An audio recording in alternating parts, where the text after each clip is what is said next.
Hello everyone, this is Vinod Kulkarni, lecturer Department of CS&D, Chen Polytechnic, Belgavi.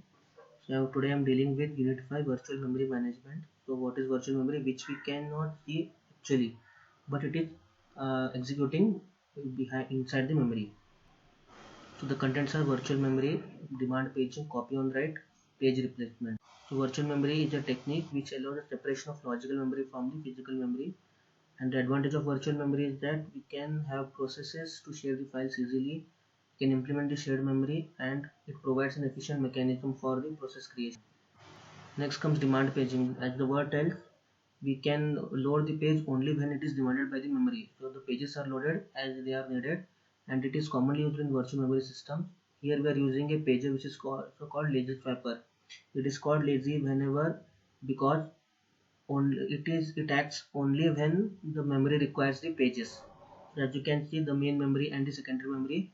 So the pages are of a program are swapped out into the secondary memory, and again it is again some different part of the pages is swapped into the main memory.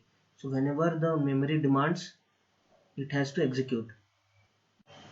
Copy on write, as the name tells, first we have to copy and we have to write in the memory. So here fork system call creates a child process which is duplicate to its parent. It allows the parents and child process to share the same pages, and these shared pages are marked as copy on write pages. As you can see, there are two processes, process 1 and process 2. Process 1 is writing the pages to the physical memory, page A, page B and page C, and the same page is copied by the process 2 from the physical memory. So it is what copy on write.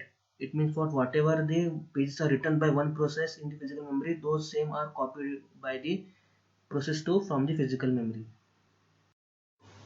Next is page replacement. Here we are replacing a page which is no longer being used to find a free frame. So the process is like this. First step is find the location of the desired page on the disk. So we have to search the page where it is available on the disk. Next we will find a free frame. If there is a free frame, we will use it. If there is no free frame, we will use a desired algorithm to select a victim frame. Now then we will write the victim frame to the disk and we'll change the page and frame table.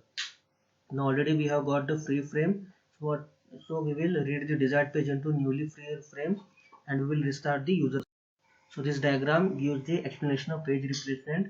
As we can see, there is a page table, physical memory and backing store. So page table contains the frame and valid or invalid bit. So first the victim frame from the physical memory is swapped out into the backing store. Next we will check for the frame whether it is valid or invalid. If it is invalid, if it is valid, we will make it invalid because it is no longer used. If the frame which we want the frame which we want, it will be converted into the valid. Now we will swap in the desired page which we want, and we will reset the page table for the new page. This is what the page replacement process.